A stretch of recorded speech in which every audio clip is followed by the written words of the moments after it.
Everyone knew this street belonged to death after dark, especially when Samuel Valentini walked it. Then he stopped. A widow and 2 sleeping children were on a bench where no one survived the night. And the most dangerous man in the city decided not to walk away. What he did next put blood on the snow, and someone's life was about to end. If this story pulled you in, make sure to hit that subscribe button so you never miss what's coming next. I've got another unforgettable story dropping tomorrow, and while you're here, jump into the comments and tell me where you're watching from. I love seeing our community from all around the world. Alright, let's get back into it. Snow fell quietly over the narrow street, coating cobblestones and iron gates in white. The city was unusually silent, the kind of silence that came only when people knew better than to linger outside after dark. Samuel Valentini walked alone. He didn't need bodyguards tonight. He didn't need to announce himself. His presence did that on its own. Tall and broad-shouldered, he moved through the winter night like a shadow given form. His long, dark coat dusted with fresh snow, his leather gloves absorbing the cold without complaint. Tattoos climbed his neck marks that told stories most men didn't live long enough to understand. People who spotted him crossing the street lowered their heads. Shop doors closed faster. Curtains fell back into place. Even the men who lived by violence chose caution over courage when Samuel was nearby. No one dared approach him. No one dared attack him. Samuel liked it that way. He'd built his reputation carefully over the years, brick by bloody brick, until his name alone carried the weight of consequence. In this city tucked between old residential districts and industrial shadows, there were laws written in courtrooms, and then there were laws written in silence and understood in fear. Samuel Valentini was the latter. He turned down a side street lined with tall brick walls and black iron gates, his breath visible in the freezing air. The gas lamps flickered weakly, casting long shadows that stretched and twisted with each step he took. The snow absorbed sound, muffling the world into a kind of eerie stillness. This was his city. Every corner, every alley, every soul that breathed within its borders existed because he allowed it. But tonight, something felt different. Samuel slowed his pace, sharp eyes scanning the street ahead. Years of survival had taught him to trust his instincts, and right now, those instincts were whispering that something was out of place. He walked past shuttered storefronts and residential buildings with darkened windows, his gaze methodical, calculating. Then he saw it, a bench, and on it people. Samuel stopped completely. In his world, people who slept on the streets at night didn't wake up the same, or at all. The cold alone could kill, but the cold was rarely the worst thing waiting in the darkness. He moved closer, his footsteps deliberate but quiet. A woman sat slumped forward on the bench, her thin coat doing nothing against the bitter wind. Her arms were wrapped tightly around 2 small children who slept against her. One child's head rested on her chest, the other curled at her side, tiny hands tucked into worn sleeves. They were completely defenseless, and they were exactly where they shouldn't be. Samuel's jaw tightened. He glanced down the empty street, then back at the woman and children. Snow had begun to gather on their shoulders and hair, turning them into fragile statues in a frozen landscape. Whoever this woman was, she'd made a catastrophic mistake. This part of the city wasn't safe. Not for anyone. Especially not for a woman and 2 children sleeping out in the open like forgotten baggage. Samuel stepped closer and reached out, tapping the woman's shoulder with 2 gloved fingers. "Hey," he said, his voice low but firm. "Wake up." The woman startled violently, her eyes flying open in panic. She pulled the children closer instinctively, her body shifting to shield them, as she looked up and froze completely when she saw him. Tall, imposing, dark coat dusted with snow, tattoos climbing his neck, a face carved from stone and winter, with eyes that held no warmth, no mercy, no room for weakness. Fear flooded her expression. Her breath came in short, visible gasps. Her arms tightened protectively around the 2 girls, who stirred slightly but didn't wake. Samuel studied her for a moment, exhausted, terrified, desperate. "What are you doing here?" he asked, his tone flat, practical. He glanced at the empty street again. "This place isn't safe. Not for you. Not for kids." The woman swallowed hard, her voice trembling when she finally spoke. "Please," she whispered. "Please don't make us leave." Samuel frowned. That wasn't the response he'd expected. "I'm not robbing you," he said bluntly. "I'm warning you. Someone else might." Tears spilled down her cheeks before she could stop them. Her lips trembled, and she looked down at the sleeping children in her arms as if they were the only thing keeping her tethered to reality. "I have nowhere else to go," she whispered, her voice breaking. Samuel didn't respond immediately. He just stood there, snow falling between them, the silence stretching. He could walk away. Should walk away. This wasn't his problem. He had enough weight on his shoulders without adding a stranger's tragedy to the pile, but something stopped him. Maybe it was the way she held those children like they were her entire world. Maybe it was the look in her eyes, the kind of desperation that came from having every door slammed in your face. Or maybe it was something deeper, something Samuel didn't want to examine too closely. He looked down at the two girls. One wore a bright yellow scarf wrapped around her neck. The other had a knit hat pulled low over her ears. Their faces were pale but peaceful. Unaware of how close they were to disaster, they were just kids, and they were sleeping on a street where kids didn't survive long. Samuel's expression hardened. "You're not staying here," he said finally. The woman's heart visibly dropped. "Please, I didn't say I'd throw you out," Samuel cut in, his voice sharp but controlled. "I said you're not staying here." The woman stared at him, stunned into silence. Samuel removed his coat, a long, heavy thing that had kept him warm through countless winters, and carefully wrapped it around the two children, adjusting it so the snow wouldn't touch their small faces. "There's a hotel 2 streets away," he said quietly. "You'll stay there tonight. Warm beds, food." The woman's mouth opened, but no words came out. "Why?" she finally managed. "Why are you helping us?" Samuel didn't answer. He simply motioned for her to follow. And when Samuel Valentini gave an order, people obeyed. Cecilia Wood didn't move at first. She sat frozen on that bench, staring up at the man who had just wrapped his expensive coat around her sleeping daughters like it was the most natural thing in the world. Her mind couldn't process it, couldn't reconcile the reputation with the action. Samuel Valentini stood waiting, patient but firm, snowflakes catching in his dark hair. He didn't repeat himself. Didn't need to.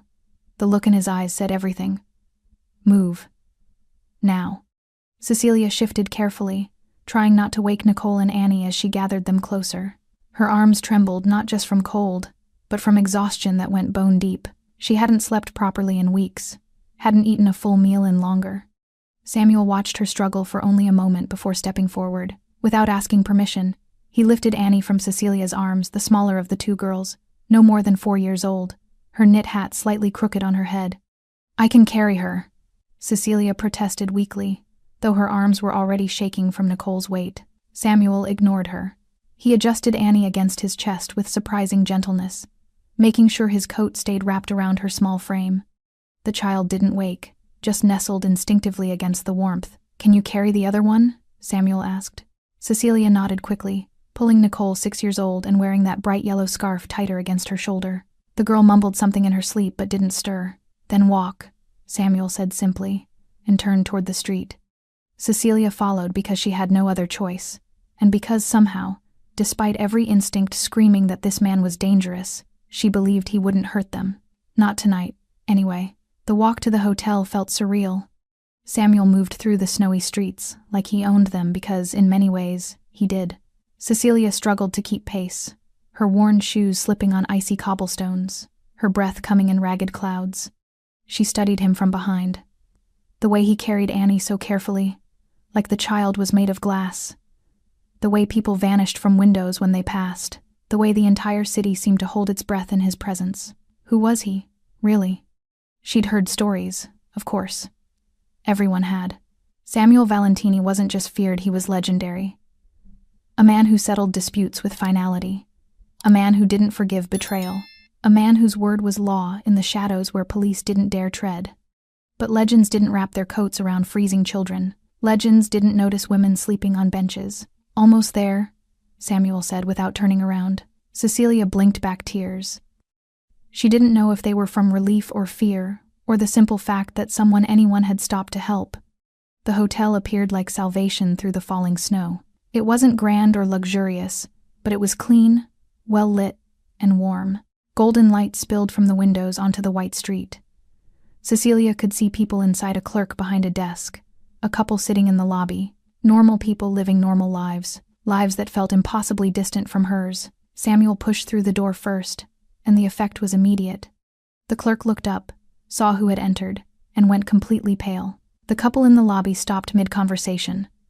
A woman carrying luggage toward the stairs froze on the steps. No one spoke. Samuel walked directly to the front desk, still holding Annie. The clerk, a thin man in his 50s with wire-rimmed glasses, stood so quickly his chair scraped loudly against the floor. "Mr. Valentini," the clerk stammered. We weren't expecting." "I need a room," Samuel said quietly. His voice wasn't loud, but it carried weight that made the entire lobby feel smaller. 2 beds, warm, clean, food sent up within the hour. Of course, immediately." The clerk's hands shook as he pulled out the registry. "How many nights?" "However many she needs," Samuel interrupted, nodding toward Cecilia, who stood just inside the doorway, clutching Nicole, looking completely out of place. The clerk's eyes widened slightly, but he asked no questions. "Right away, sir. Room 304, 3rd floor. Our best available." Samuel took the key without another word and headed for the stairs. Cecilia followed, feeling the weight of every stair in that lobby. She knew what they were thinking, knew what it looked like her, disheveled and desperate, following a man like Samuel Valentini into a hotel room. She didn't care. Her daughters would be warm tonight. That was all that mattered. Room 304 was simple but clean. 2 beds with thick blankets, a small bathroom, a radiator that hissed quietly, pumping blessed heat into the space, heavy curtains that blocked out the night. Samuel set Annie gently on the nearest bed, arranging his coat around her like a blanket.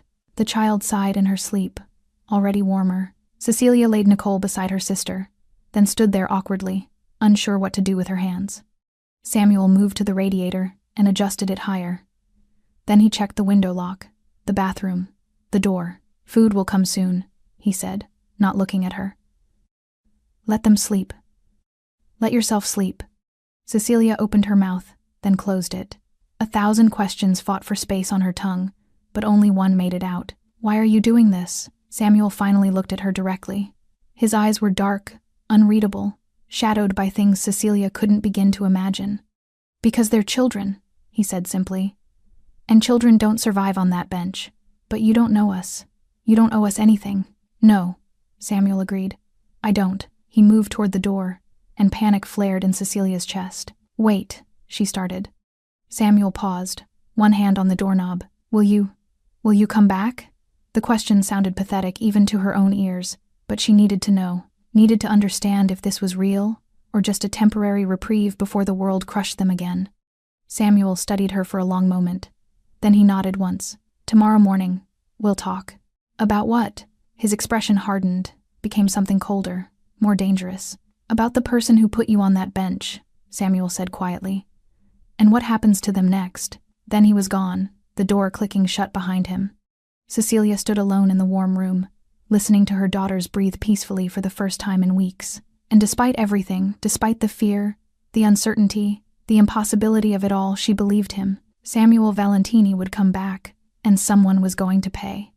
Morning came too quickly. Cecilia woke to sunlight streaming through the heavy curtains, and the unfamiliar sensation of warmth. For a disorienting moment, she didn't know where she was. Then she saw Nicole and Annie sleeping peacefully in the bed beside hers, still wrapped in Samuel Valentini's coat, and everything came rushing back. The bench, the snow, the man who shouldn't have helped but did. She sat up slowly, her body aching from weeks of sleeping in impossible positions. A tray sat on the small table near the window food, just as Samuel had promised. Bread, butter, jam, hot tea, in a ceramic pot. Simple things that felt like luxuries. Cecilia's hands shook as she poured herself tea. The cup was warm against her palms, and she held it like a lifeline. A knock at the door made her jump. She set the cup down and moved quietly to the door, pressing her ear against it first. "It's me," came Samuel's voice from the other side. Low, unmistakable. Cecilia opened the door. Samuel stood in the hallway wearing a different coat, this one charcoal gray, equally expensive. His hair was damp, like he'd showered recently, and he looked exactly like what he was, a man who controlled everything around him with ruthless efficiency. "They still sleeping?" he asked, nodding toward the beds. "Yes," Cecilia whispered. "Good. Come into the hallway. We need to talk." It wasn't a request. Cecilia glanced back at her daughters, then stepped into the hallway, pulling the door almost closed behind her but leaving it cracked so she could hear if they woke. Samuel leaned against the opposite wall, arms crossed, studying her with those dark, calculating eyes. "What's your name?" he asked. "Cecilia. Cecilia Wood. And them?" "Nicole and Annie. 6 and 4. Samuel nodded slowly, filing the information away. Tell me what happened. Cecilia's throat tightened. She'd known this was coming, known he'd want answers, but speaking the words out loud felt like reopening a wound that hadn't even begun to heal. My husband died, she started, her voice barely above a whisper. 4 months ago. Car accident. He was a good man. He worked hard. We had a small house, nothing fancy, but it was ours. Samuel listened without interrupting. After he died, I couldn't afford to keep it, Cecilia continued. The mortgage, the bills, everything fell apart so fast. My husband's brother Thomas, he offered to help. Said we could stay with him until I got back on my feet. Her hands twisted together nervously. I thought he was being kind. Family, you know? But I was wrong. What did he do? Samuel's voice was quiet, but there was an edge to it now. Cecilia's eyes filled with tears. He hated us. From the first day, he looked at my daughters like they were burdens, vermin. He barely let us eat. Made us stay in a tiny room in the basement. Told me I was worthless, that my husband had been a fool for marrying me. A tear slipped down her cheek. She wiped it away quickly. I endured it because I had nowhere else to go. I kept thinking maybe he'd soften. Maybe he'd remember that Nicole and Annie were his nieces. But he only got worse. Samuel's jaw tightened almost imperceptibly. 3 weeks ago I was in the kitchen late at night, Cecilia said, her voice trembling now. Thomas was in the next room with some of his friends. They were drinking, laughing, and I heard them talking. She closed her eyes, the memory cutting like broken glass. They were planning a robbery. Thomas was explaining it to them. He said there would be complications. That's what he called us, complications. He said if something unfortunate happened to us during the robbery, if we got hurt, if we died, then everything my husband left behind would legally go to him. The hallway felt colder suddenly. He was planning to kill you, Samuel stated flatly. Yes, Cecilia's voice broke completely. He was going to stage a break-in, make it look random, and we'd just be gone. Samuel's expression didn't change, but something shifted in his eyes. Something dangerous. What did you do? I packed what little we had that same night, Cecilia said. I waited until Thomas passed out drunk, and then I took my daughters and ran. No money, no plan. I just ran. She looked down at her worn shoes, shame flooding through her. I walked for hours. I didn't know where to go. I was too afraid to go to the police. Thomas has connections there, friends on the force who owe him favors. I couldn't risk it. So I just kept walking until I couldn't anymore. And you ended up on that bench, Samuel finished. Cecilia nodded. I sat down just to rest. Just for a minute. I was crying, trying to figure out what to do next, and then, she gestured helplessly. I don't even remember falling asleep. When I woke up, you were there. Silence stretched between them. Samuel pushed off the wall and stood at his full height. He looked down the hallway, then back at Cecilia. This brother, he said quietly. Thomas, where does he live? Fear spiked through Cecilia. Why? Because someone needs to explain to him what happens when you threaten children, Samuel said, his voice devoid of emotion. And that someone is going to be me. No, please, I don't want trouble. You already have trouble, Samuel interrupted, his tone sharp. I'm just ending it. He has friends. Dangerous people. If you confront him, Samuel's laugh was cold, humorless. Cecilia, look at me. She did. Do I look like I'm worried about Thomas and his friends? He didn't. He looked like a man who'd faced down worse and walked away without a scratch. I need his address, Samuel said. And I need you to stay here with your daughters. Lock the door. Don't leave. Don't answer for anyone except me. What are you going to do? Samuel's eyes went flat, empty of everything except purpose. I'm going to make sure he never hurts another person again, he said simply. Especially not you. Especially not them. He nodded toward the room where Nicole and Annie still slept peacefully, unaware that their lives were about to change forever. Cecilia stared at him, torn between terror and hope. Then, slowly, she told him the address. Samuel left without another word. Cecilia stood in the hallway long after his footsteps faded, her heart pounding against her ribs. She'd just sent a dangerous man to confront another dangerous man, and she had no idea what the consequences would be. But when she returned to the room and saw her daughters beginning to stir, saw Annie's small hand reach out for her mother even in sleep, Cecilia knew she'd made the right choice. Some bridges had to be burned. Some monsters had to be faced, and if Samuel Valentini was willing to be the fire, then she would let him burn. Nicole woke first, blinking slowly in the unfamiliar room. Her eyes, her father's eyes, dark and thoughtful, took in the clean walls, the warm radiator, the breakfast tray. "Mama?" Her voice was small, confused. "I'm here, baby." Cecilia sat on the edge of the bed, brushing hair from Nicole's face. "We're safe now." "Where are we?" "A hotel. A kind man helped us." Annie stirred then, yawning widely and sitting up. She looked around with the resilience only small children possessed, already accepting this new reality without question. "I'm hungry," she announced. Cecilia laughed, actually laughed for the first time in weeks. "There's food.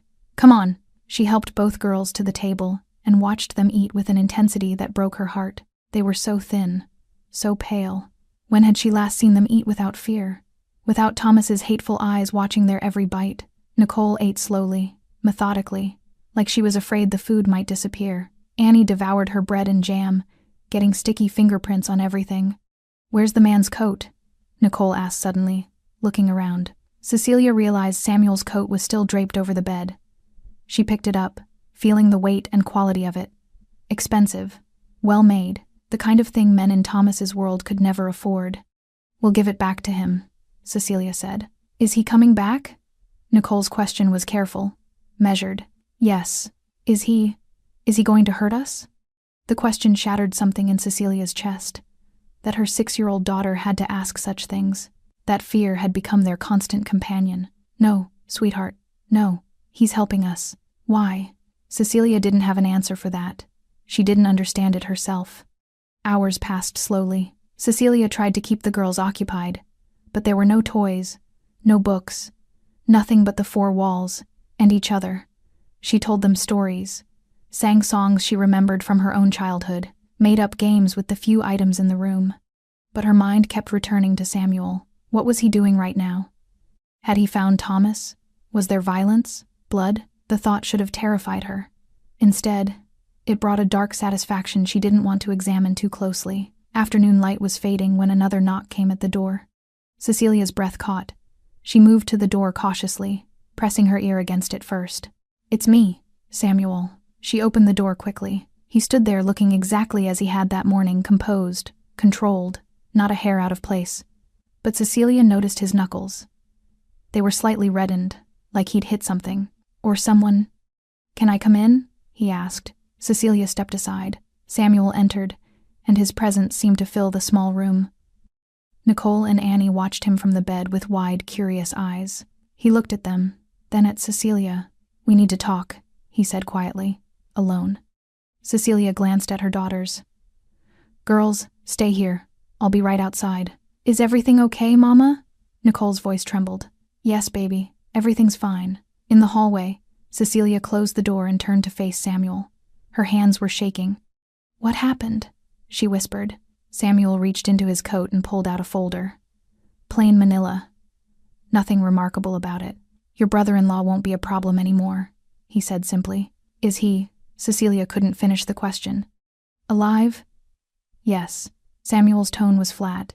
Barely worth the effort to kill, honestly. Relief and disappointment warred in Cecilia's chest. "Then what?" "I had a conversation with him," Samuel interrupted. "A very clear, very detailed conversation about what happens to men who threaten women and children for inheritance money." He handed her the folder. "What is this? Open it." Cecilia's hands trembled as she opened the folder. Inside were documents, legal documents, deeds, bank statements, all with her name on them. "I don't understand." "Everything your husband left behind is now legally back in your name," Samuel explained.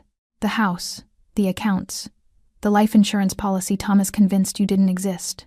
All of it." Cecilia's legs nearly gave out. She leaned against the wall, staring at the papers in disbelief. How did you get him to—" "I explained the situation clearly," Samuel said. "And I explained what would happen if he didn't sign. Men like Thomas are cowards. They fold when someone stronger pushes back." Tears streamed down Cecilia's face. I can't believe." "You can go home," Samuel said quietly. "Your real home. Not his. Yours." "What about Thomas? Will he come after us?" Samuel's expression went cold. "No, he won't. I made sure he understands that if he comes within 100 yards of you or your daughters, if he even speaks your name, he won't live to regret it." The certainty in his voice left no room for doubt. Cecilia looked down at the folder, at the proof that her life had just been handed back to her. Then she looked up at Samuel, this dangerous, violent man who had shown her more kindness than her own family. "Why?" she whispered. "Why did you do this?" Samuel was quiet for a long moment. When he spoke, his voice was softer than she'd ever heard it. "Because someone should have done it sooner," he said. "Because those girls in there deserve better than sleeping on frozen benches. Because their mother deserves better than running scared from the people who were supposed to protect her." He straightened, preparing to leave. "You saved us," Cecilia said, her voice breaking. "You saved our lives." Samuel shook his head slightly. "No," he said. "I just made sure you could save your own." He turned and walked down the hallway, his footsteps echoing in the silence. Cecilia stood there, clutching the folder to her chest, watching him disappear around the corner. Behind her, through the door, she could hear Nicole and Annie's voices, alive, safe, free, and for the first time in months, Cecilia believed they might actually have a future. Cecilia didn't sleep that night. She sat in the chair by the window, watching her daughters breathe peacefully in their beds, the folder of documents resting in her lap like a fragile promise. Every few minutes, she'd open it again, running her fingers over the pages as if to confirm they were real. The house, the accounts, everything. It was too much, too impossible. And yet, there it was, signed, notarized, legal. But something gnawed at her. A question that had been building since the moment Samuel handed her that folder. What had he done to make Thomas sign? She'd seen Samuel's knuckles, seen the cold certainty in his eyes when he promised Thomas wouldn't be a problem. Men like Samuel didn't negotiate with words alone. As dawn broke over the city, painting the snow-covered streets in shades of gold and gray, Cecilia made a decision. She needed to know. Samuel returned at 9 o'clock, punctual as a clockwork mechanism. This time, Cecilia was ready. She'd fed the girls, gotten them dressed in the only clothes they had, and prepared herself for the conversation she knew they needed to have. When his knock came, she opened the door immediately. "We need to talk," she said before he could speak. Samuel raised an eyebrow slightly. "About everything. What you did. What happens next?" She glanced back at Nicole and Annie, who were drawing pictures on hotel stationery with a pen the front desk had sent up. "Please." Samuel studied her for a moment, then nodded. Hallway. They stood in the same spot as yesterday, but everything felt different now. The power dynamic had shifted somehow. Cecilia was no longer the desperate woman on the bench. She was a mother protecting her children, and she needed answers. "What did you do to Thomas?" she asked directly. Samuel's expression didn't change. "I told you. We had a conversation. Don't patronize me." Cecilia's voice was firm despite the tremor underneath. "I saw your hands. I know men like you don't just have conversations." "What did you do?" A flicker of something respect maybe passed through Samuel's eyes. "You really want to know?" "Yes." Samuel leaned against the wall, arms crossed. "I went to his house. Walked in through the front door. He doesn't lock it during the day. Arrogant bastard. He was in his living room with 2 of his friends. The same friends who were supposed to help him stage the robbery." Cecilia's hands clenched. "They recognized me immediately," Samuel continued, his tone conversational. "Started reaching for weapons they didn't have close enough. I told them to sit down. They sat. And then? Then I explained to Thomas exactly what I knew. About his plan. About you and the girls. About the inheritance." Samuel's voice went colder. "I explained that attempting to murder a widow and her children for money was the kind of thing that gets men buried in unmarked graves." Cecilia's breath caught. "I gave him a choice," Samuel said. "Sign everything back over to you, legally and permanently, or I'd make sure he disappeared so thoroughly that not even his friends would remember his name. Did you hurt him?" Samuel's silence was answer enough. "He tried to argue," he finally said. "Tried to claim you were lying. Tried to play the victim. So I reminded him what happens to liars in my city." "How?" Samuel's eyes met hers directly. "I broke 2 of his fingers, slowly, and I explained that if he didn't sign, I'd work my way up both hands, then move to more important body parts." Cecilia should have been horrified, should have felt disgust, fear, moral outrage. Instead, she felt relief. "He signed after the 2nd finger," Samuel added. "Cried like a child while doing it. His friends watched and said nothing. They know better than to interfere when I'm handling business. What about them? The friends? Warned them. Told them if any harm comes to you or your daughters from anyone, ever I'd assume they were involved and act accordingly.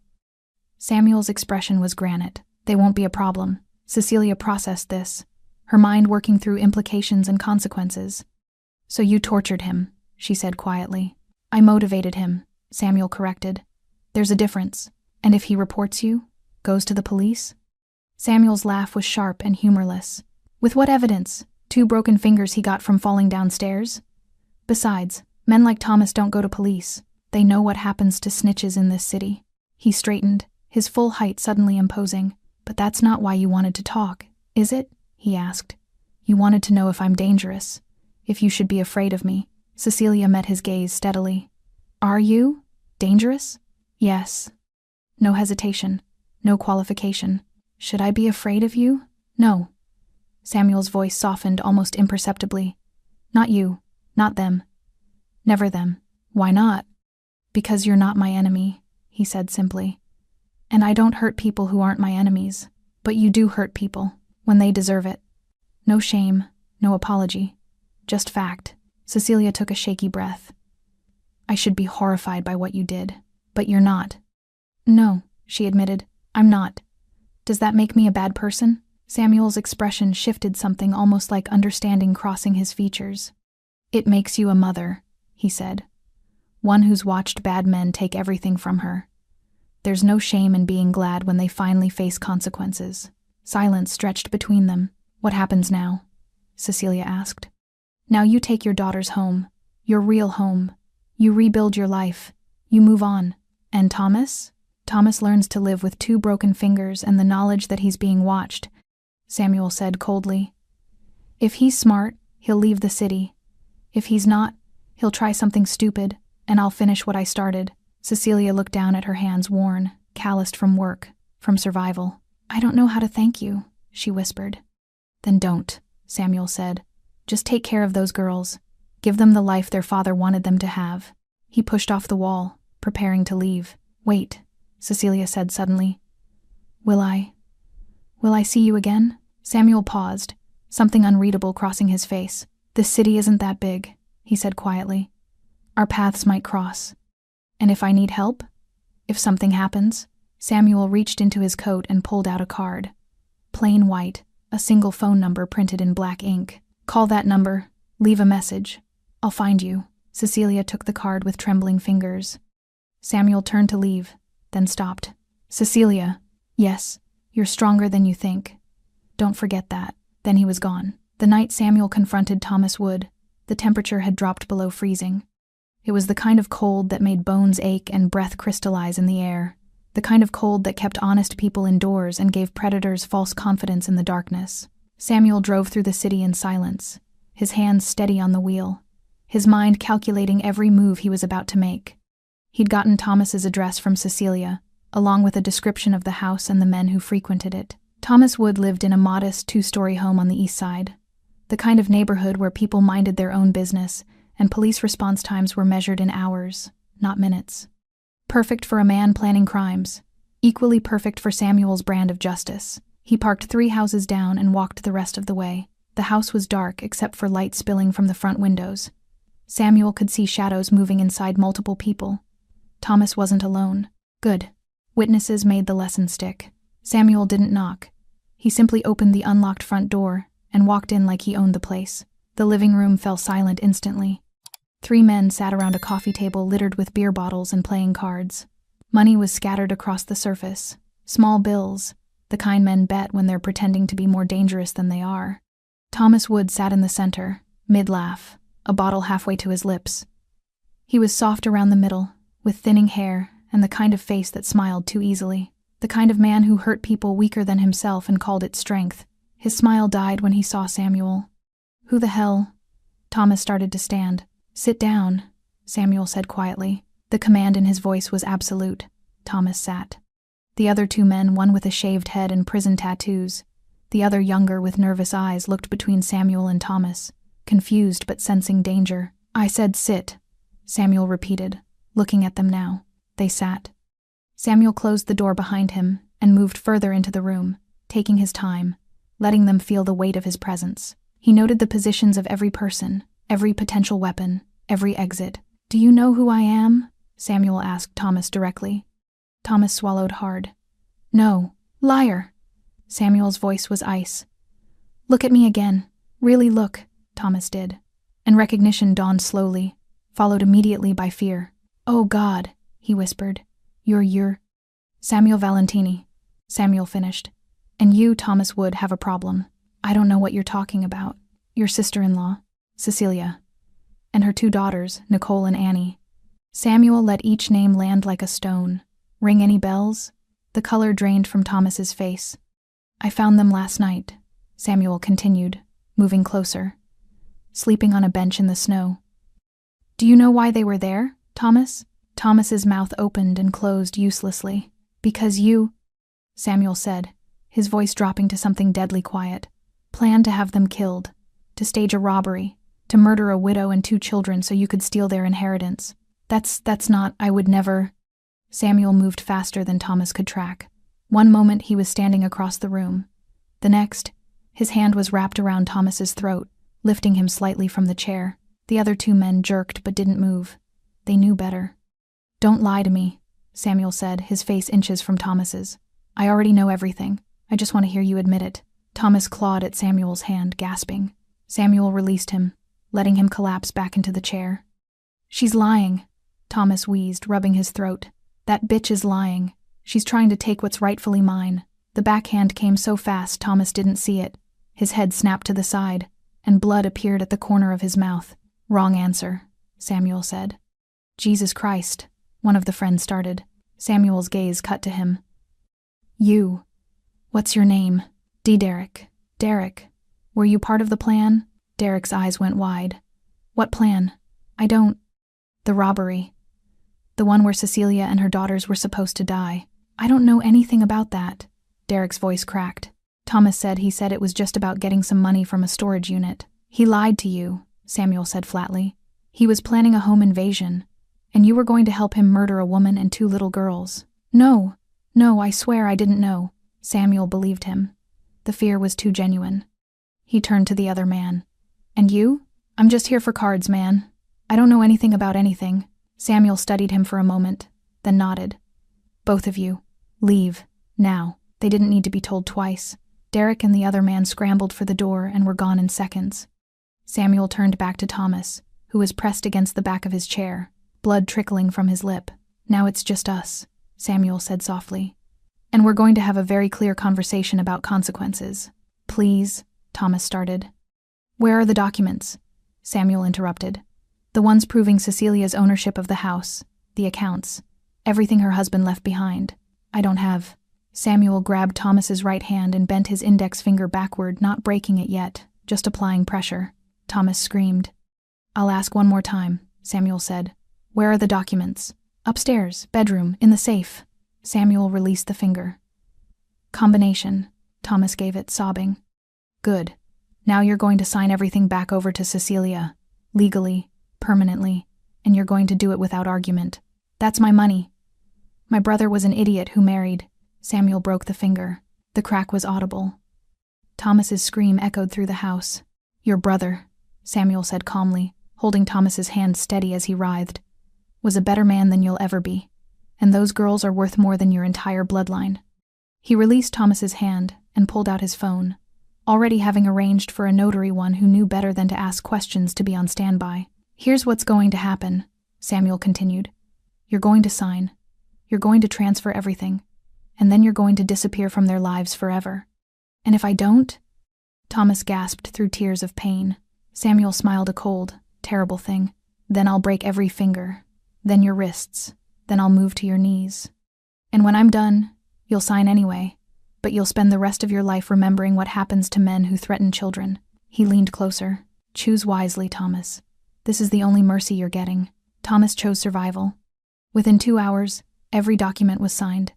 Every asset transferred, every claim relinquished. And when Samuel finally left that house, Thomas Wood sat broken and sobbing in his chair, understanding for the first time in his life what real power looked like. 3 days after Samuel had walked into Thomas's house, Cecilia stood in front of the home she thought she'd lost forever. It was a small house, modest by any standard, with pale blue siding and white shutters that needed repainting. A tiny front porch with 2 steps. A mailbox that tilted slightly to the left. A yard that had grown wild in her absence. But it was hers. Nicole and Annie stood on either side of her, each holding one of her hands. They stared at the house with wide eyes, barely remembering it. So much had changed. So much had been taken from them. And now, impossibly, it was being given back. "Is this really our house, Mama?" Nicole asked quietly. "Yes, baby," Cecilia whispered, tears already streaming down her face. "It's really ours." She pulled the key from her pocket, the key Samuel had included in the folder along with all the documents. Her hands shook as she climbed the porch steps and fitted it into the lock. The door opened. Inside, everything was exactly as she'd left it 4 months ago. Dust covered the furniture. The air was stale. Family photos still hung on the walls, her husband's smile frozen in time, forever young, forever alive in those captured moments. Annie ran inside immediately, her small footsteps echoing through the empty rooms. "My room is still here! Mama, my room is still here!" Nicole moved more slowly, touching things carefully, as if afraid they might disappear. Cecilia stood in the doorway, overwhelmed by memory and grief and impossible hope. Her husband had died in this house. His last morning, his last cup of coffee, his last kiss goodbye before the accident that took him from them. But her daughters had been born here too. First steps taken on these floors, birthday parties, Christmas mornings, laughter and love and all the small moments that built a life. This was home, and Samuel Valentini had given it back to her. The next morning, Cecilia went to the bank. She brought all the documents Samuel had provided, her hands trembling as she presented them to the bank manager, a middle-aged woman named Patricia who'd known her husband. Patricia's eyes widened as she reviewed the papers. "Cecilia, are these legitimate?" "Yes. Everything's been notarized and legally processed." Patricia looked up, confused. "But Thomas said you'd abandoned the property. He came in last month trying to claim the accounts." "Thomas lied," Cecilia said firmly. "This is my house. These are my accounts. My husband left them to me and our daughters." Patricia studied the documents again, then nodded slowly. "Everything appears to be in order. I'll need to process this, but..." She smiled. "Welcome home, Cecilia." By the end of the day, every account was back in her name. The life insurance policy her husband had taken out, the one Thomas had convinced her didn't exist, was confirmed and would begin paying out monthly benefits. It wasn't wealth, but it was enough. Enough to feed her daughters, enough to keep the lights on, enough to rebuild. That evening, Cecilia cooked dinner in her own kitchen for the first time in months. Just simple pasta with butter and vegetables from the corner market. But Nicole and Annie ate like it was a feast, sitting at their own table, in their own home, without fear. "Mama?" Nicole asked between bites. "Is Uncle Thomas going to come back?" The question stopped Cecilia cold. "No, sweetheart, he's not." "How do you know?" Cecilia thought of Samuel, of his cold certainty, of the promise in his eyes. "Because someone made sure he understood he's not welcome here anymore." "The man who helped us?" Annie asked. "The one with the coat?" "Yes." "Is he coming back?" Nicole's voice was small, careful. "I don't know," Cecilia admitted. "I hope he does," Annie said matter-of-factly. "I want to say thank you." Nicole nodded in agreement. Cecilia's throat tightened. Her daughters, who had learned to fear adults, to expect cruelty instead of kindness, wanted to thank the most dangerous man Cecilia had ever met, because to them, Samuel wasn't dangerous. He was the person who'd wrapped them in his coat, who'd carried Annie when Cecilia's arms gave out, who'd given them back their home and their future. 2 days later, Cecilia was in the front yard pulling weeds when a black car pulled up to the curb. Her heart jumped. Samuel emerged from the driver's side, dressed in dark slacks and a charcoal sweater, looking as composed and controlled as always. He closed the door and walked up the front path, his eyes scanning the house, the yard, her. "You're home," he said. It wasn't a question. "Yes." Cecilia stood, brushing dirt from her hands. "Thanks to you." Samuel glanced at the house. "Everything in order? No problems?" "Everything's perfect. The bank processed everything. The accounts are active." She struggled for words. "I don't know how to thank you." "You don't need to." "Samuel." "Mr. Valentini." Annie's voice rang out from the front door.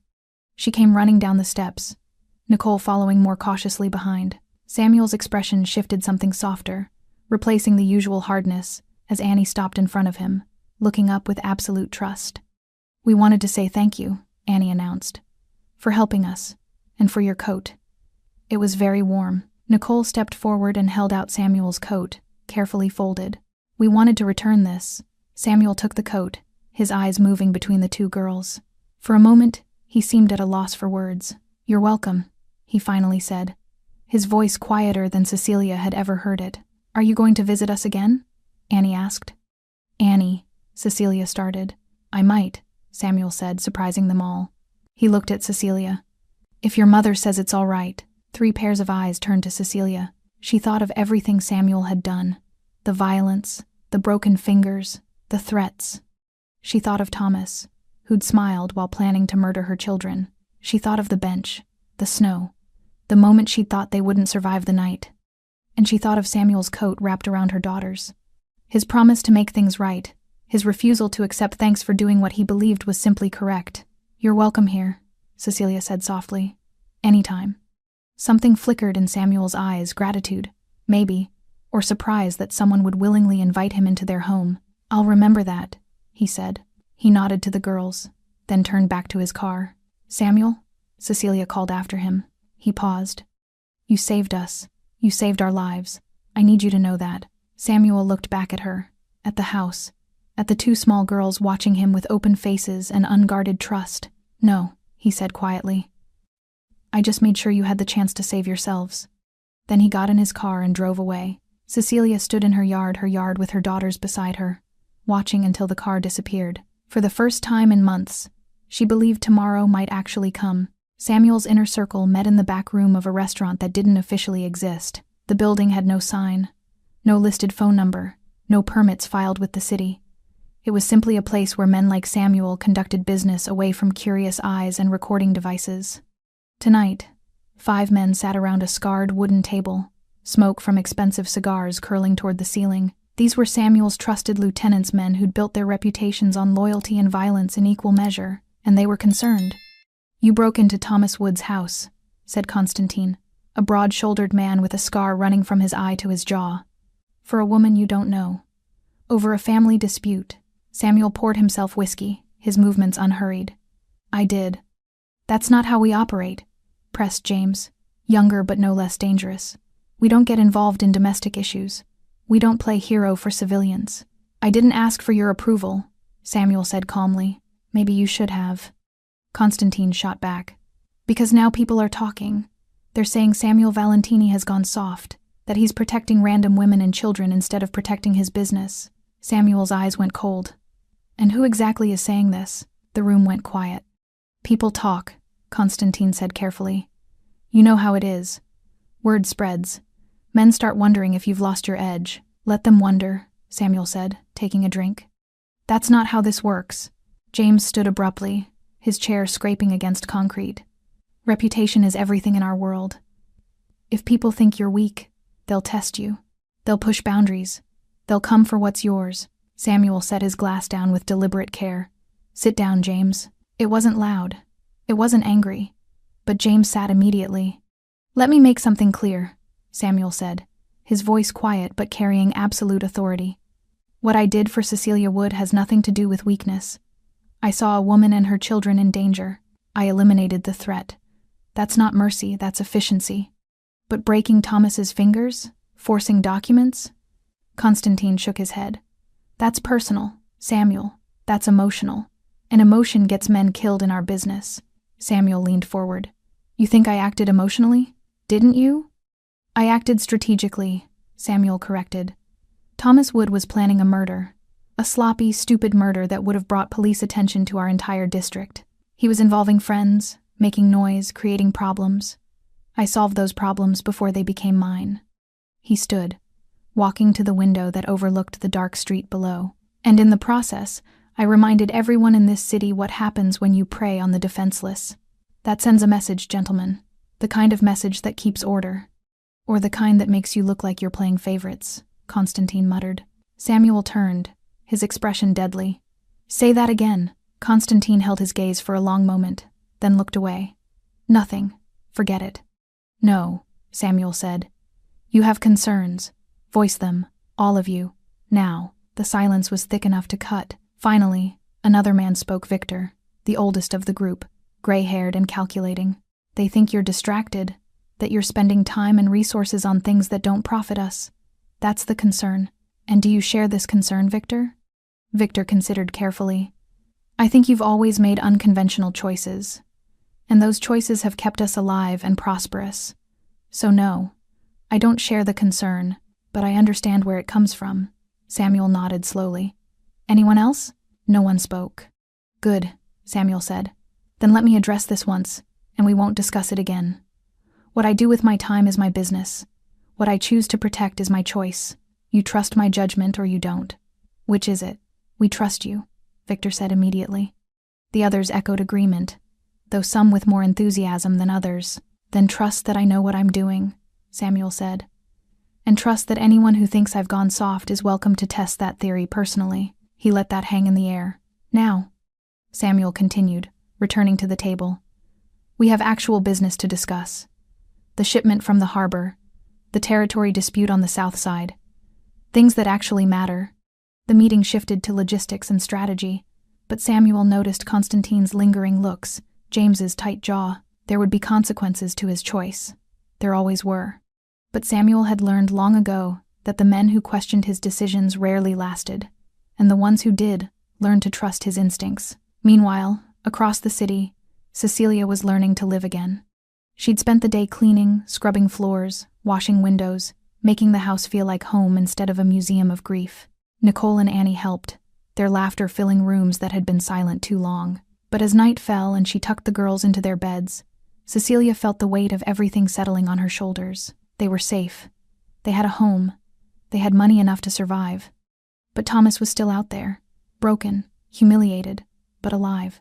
And Cecilia knew enough about men like him to know that humiliation bred revenge. She sat in her living room, staring at the card Samuel had given her. The plain white card with a single phone number. Call that number. Leave a message. I'll find you.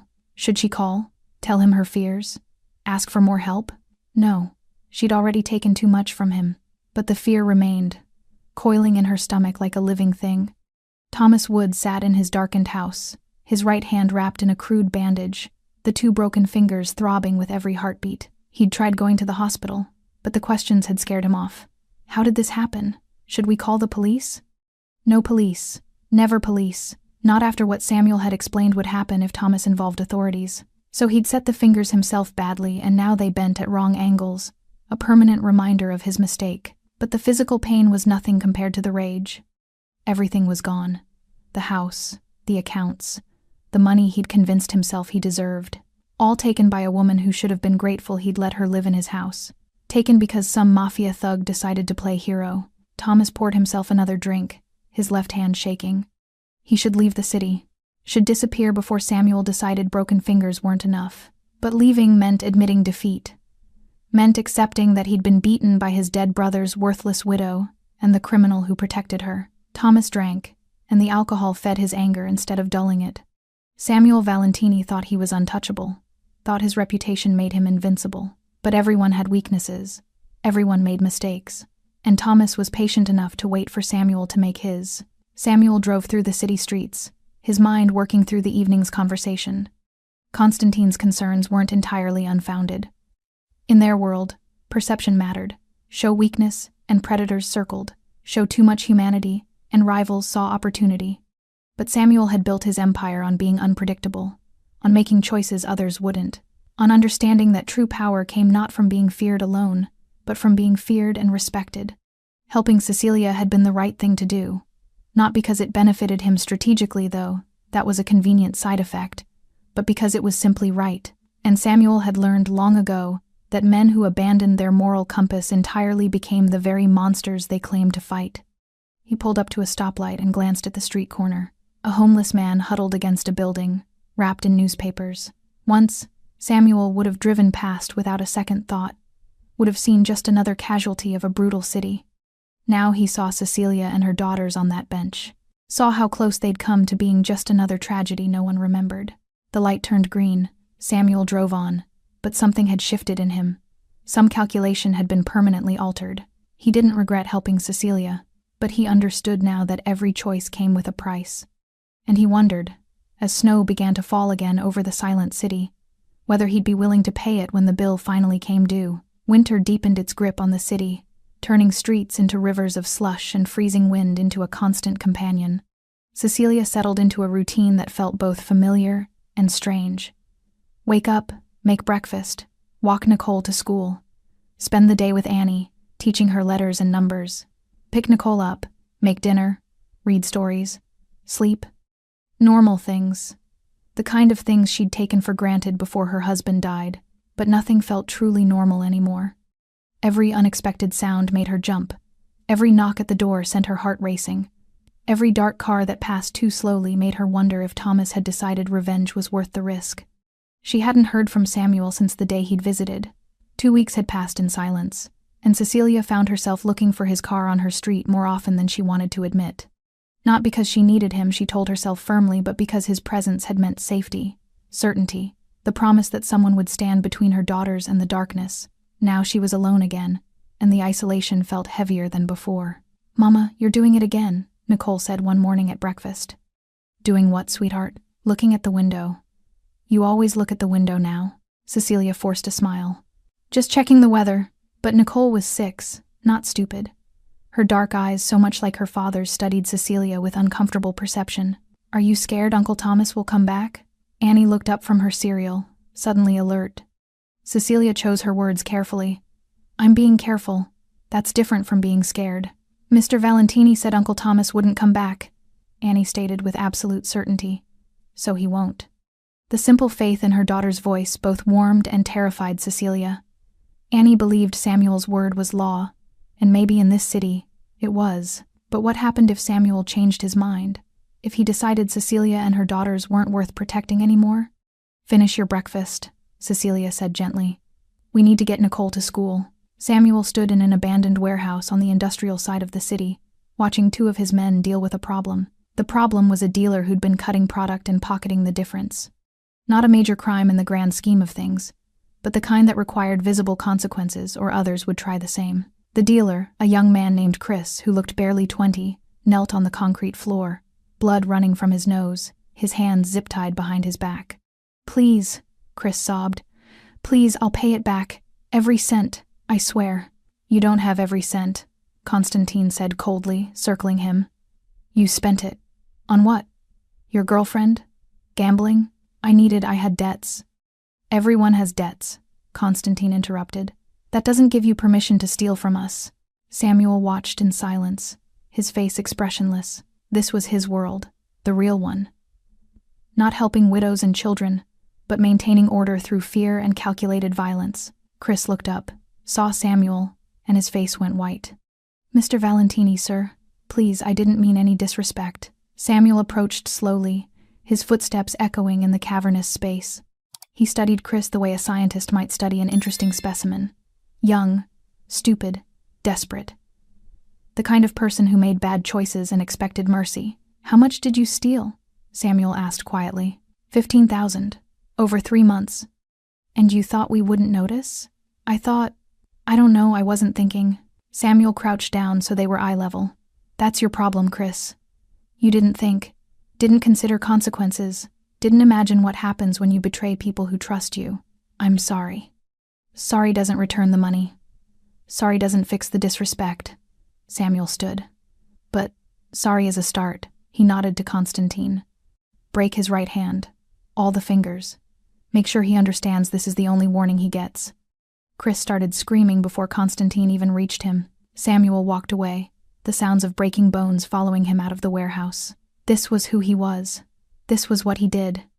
And yet, as he climbed into his car and pulled away from that place of punishment and pain, his mind drifted to a small blue house with a tilted mailbox, to 2 little girls who'd looked at him with trust instead of terror, to a woman who'd invited him into her home despite knowing exactly what he was capable of. Samuel drove through the city, past the district where Cecilia lived, slowing just slightly as he passed her street. He didn't turn down it, didn't stop, but he checked, made sure the lights were on, made sure everything looked peaceful. Then he drove on, back to his world of violence and shadow, carrying the memory of warmth he'd glimpsed in hers. That evening, Cecilia made dinner while Nicole did homework at the kitchen table, and Annie played with wooden blocks on the floor. A normal evening, a safe evening. But as she stirred pasta sauce, Cecilia's mind wandered to Samuel. She wondered what he was doing right now. Whether he thought about them at all, or if they'd been just another problem solved, another task completed in his efficient, emotionless way. She wondered if he was alone, like she was. If powerful, dangerous men got lonely in their big empty houses. She wondered. "Mama, someone's at the door," Nicole said. Cecilia's heart jumped. She set down the spoon and moved to the living room window, peering out carefully. A black car sat at the curb, Samuel's car, and Samuel himself stood on her porch, his hands in his coat pockets, waiting patiently. Cecilia's hands shook as she unlocked the door. "Samuel," she said, surprised how breathless she sounded. "Is everything okay?" "Yes," he said simply. "I was in the neighborhood. Thought I'd check on you." A lie. They both knew it. Samuel Valentini didn't just stop by. "We're fine," Cecilia said. "Everything's been quiet." "Good." They stood in awkward silence. Would you like to come in?" Cecilia asked. "I'm making dinner. It's nothing fancy, just pasta. But there's enough. I don't want to intrude." "You're not. The girls would love to see you." As if summoned, Annie appeared at Cecilia's side, her face lighting up. "Mr. Valentini, are you staying for dinner?" Samuel looked down at her, and something in his expression softened. "If your mother doesn't mind." "I don't mind," Cecilia said quickly. "Please, come in." Samuel stepped across the threshold, and somehow the house felt smaller and safer all at once. He was a dangerous man, a violent man, a man who broke fingers and ruled through fear. But when Annie took his hand and pulled him toward the kitchen, chattering about her blocks, he followed with surprising gentleness, and Cecilia realized that maybe, just maybe, he was as lonely as she was. Maybe they both needed this more than either would admit. Dinner was simple, but it felt like more. Samuel sat at Cecilia's small kitchen table, a table meant for a family of 4, now hosting 3, and a man who didn't belong but fit anyway, and listened to Annie explain the intricate rules of a game she'd invented with her blocks. "And this one is the castle," she said seriously, showing him a crooked tower. "And this one is the dragon. But the dragon is nice, so he protects the castle instead of burning it." "A dragon who protects instead of destroys," Samuel said thoughtfully. "That's unusual." "That's because dragons can choose," Annie explained with the certainty only children possess, just like people. Nicole ate quietly, watching Samuel with those knowing eyes. She was old enough to sense the undercurrents, to understand that this man was different from anyone else who'd ever sat at their table. Cecilia served pasta and salad, her hands steadier now than they'd been at the door. Having Samuel here felt right somehow, despite every logical reason it shouldn't. "This is good," Samuel said after his first bite. Simple words, but Cecilia heard the sincerity beneath them. "Thank you. It's nothing special." "Special is overrated," Samuel said. "Sometimes simple is better." They ate in comfortable silence for a while, the kind that didn't need filling with unnecessary words. "Mr. Valentini," Nicole said eventually, her voice careful. "Can I ask you something?" "Of course. Why did you help us?" "Mama said you didn't have to, but you did anyway." Samuel set down his fork, considering the question with the same seriousness he'd given adult. "Because it was the right thing to do," he said finally. "But you're—" Nicole hesitated, choosing words carefully. "You're not like the helpers at school. The teachers and the counselors who say they help people. You're different." "How am I different?" "You're scary," Nicole said bluntly. "People are afraid of you, I can tell, but you helped us anyway, even though you're scary." Cecilia started to intervene, but Samuel held up a hand gently. "You're right," he told Nicole. "People are afraid of me, and sometimes that's necessary. Sometimes fear is what keeps order, what stops bad people from doing bad things. Like Uncle Thomas?" "Like him, yes." "Did you hurt him?" Nicole's eyes were steady, unflinching. Samuel didn't lie. "Yes." "Good," Nicole said fiercely. "He was going to hurt us. He deserved it." "Nicole," Cecilia started. "It's okay, Mama," Nicole interrupted. "I'm not stupid.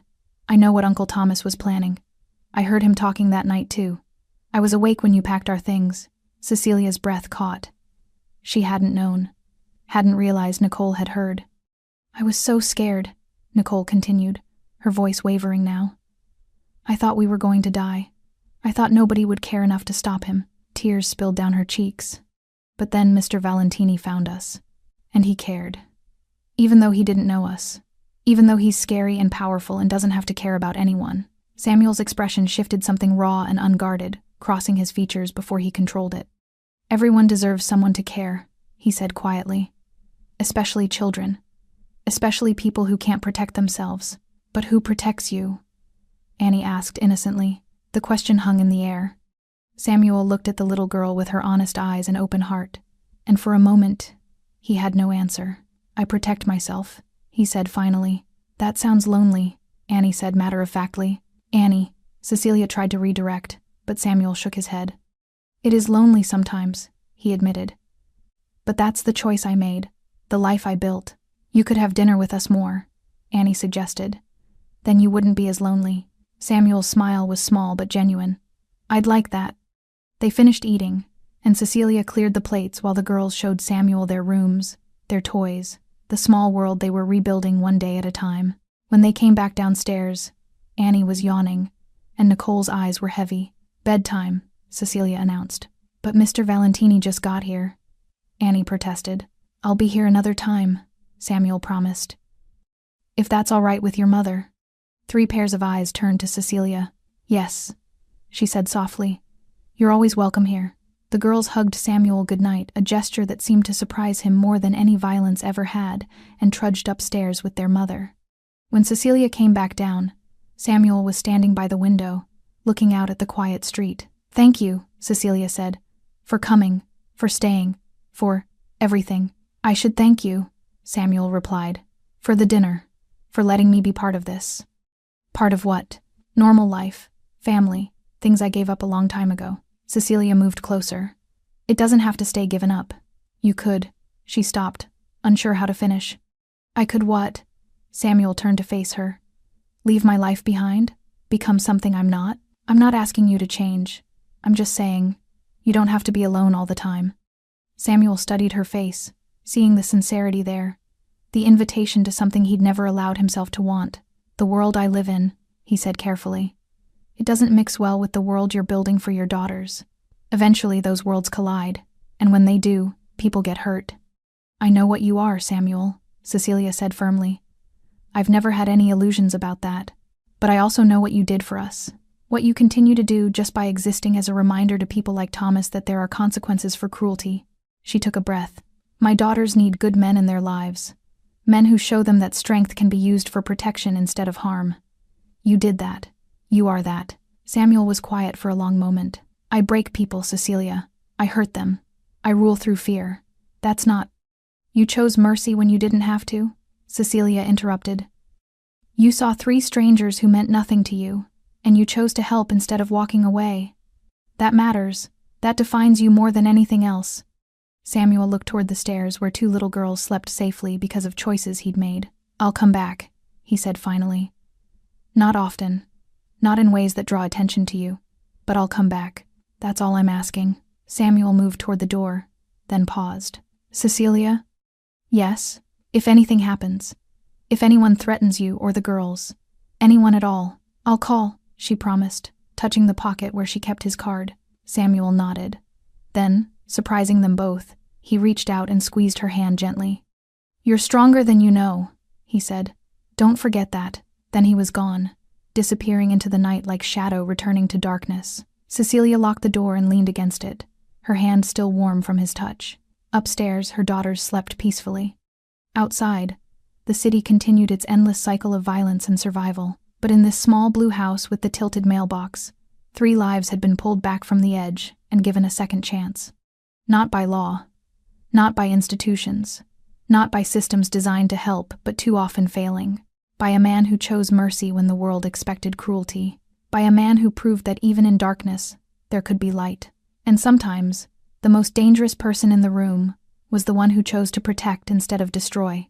Cecilia climbed the stairs to check on her daughters one last time before bed. Nicole slept with her yellow scarf draped over her pillow. Annie clutched a stuffed bear her father had given her years ago. They were safe. They were home. They were loved. And somewhere in the city, a dangerous man drove through empty streets, carrying the memory of warmth in a cold world, understanding for perhaps the first time that power meant nothing without purpose. Samuel Valentini had built an empire on fear, but tonight, he'd glimpsed something more valuable. Connection, belonging, the radical act of being seen not as a weapon, but as a person. He would return to his world of violence tomorrow, but tonight, he'd been part of something better, and that mattered more than he'd ever expected it could. Thanks for staying with this story right till the final moment. You're the reason these stories come alive. If you're ready for another powerful journey, just tap the next video on your screen. And before you go, leave a quick comment and rate this story from 1 to 10. I'm excited to see your thoughts and connect with you down there.